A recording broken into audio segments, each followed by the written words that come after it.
my video, Dizzydudes. I'm here with my first analogy sermon thing, devotion, whatever. And I'm currently in the process of editing my first Minecraft video too, which will be up in soon. It's hard to say. So this analogy I'm calling road faith. Kind of like road rage, except faith instead. So I don't really have that great of an outline for this because I had a train of thought and I didn't write that down. So when I came up with the idea for this, I forgot everything that I had on my mind since then. So I'm just gonna have little points of stuff everywhere. It's not really a well-developed analogy, but it is one. So, I just started driving by myself. I have my own keys, and yes, they're Minecraft. Awesome. And it's a lot different than I imagined.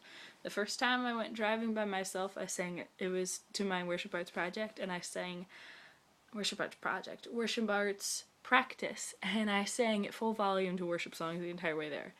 It was awesome. And I always listen to worship in the car unless like there's weird ads or whatever going on, and then I listen to just pop. And so I've noticed a couple things because my dad has road rage. He won't admit it. I have a little bit of road rage when it comes to tailgaters. But other than that, so I'll just tell you what I've noticed. In comparison to the world of Christianity. So, for one, the signs and the laws, those are the Bibles of the road. Bibles. Basically, if you don't follow the signs, then you're breaking the laws. So if you don't follow the Bible, then you're breaking Christian law, sort of, in a way. Yeah. I'm reading my outline here. Not good with outlines. So, one thing that people are kind of like falling out of is the use of turn signals. It bothers me. And so we want to use turn signals because it tells other people where we're going. This is going to get kind of deep here, but when we decide that we want to go someplace with our lives, we have to make sure to tell everyone around us that that's what we're doing with our lives, and to not be afraid that we know what we're doing and everything. Because otherwise they'll just get really confused and be like, why are you changing yourself like this? Why are you doing this and this and this to get to there? You have to tell people, otherwise they'll get worried. Some roads are different than other people's. So like, if I take one road to get to my church, somebody else, because they started at a different spot, or even if they leave my house too, they might take a different road. They might turn at E instead of F Avenue. It doesn't matter. We all go to the same place anyway, and that's heaven. Sometimes though, everybody does have different destinations. Like, if my mom and I both leave my house at the same time, I might be going to church or dance practice or something like that, and she might be going to the store.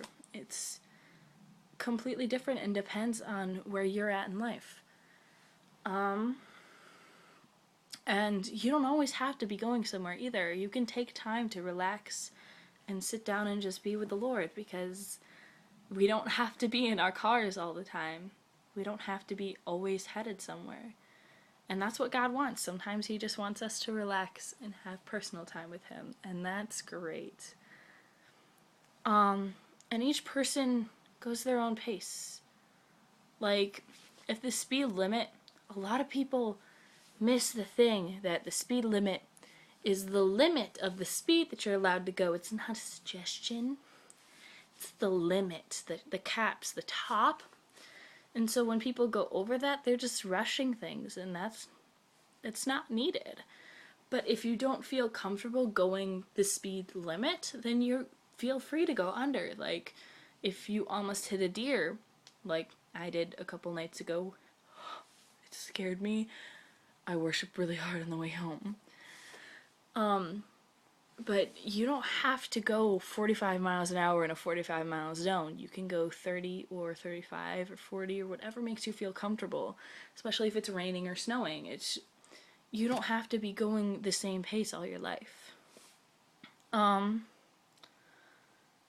it's okay to take stops. It's okay to stop in someone's driveway for a couple seconds. It might freak them out.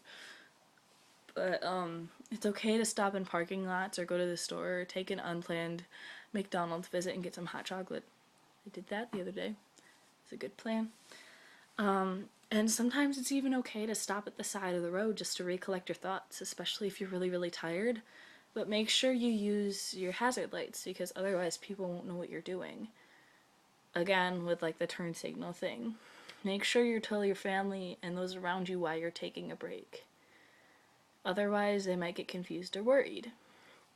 And one final thing is, there's a flaw in my analogy. I can't possibly come up with a good thing about tailgaters. Alright guys, stalk me in the description, poke that subscribe button, thumbs up if you liked it, and favorite if it's the best video ever. I'm Dizzydudes, and this is me spinning out.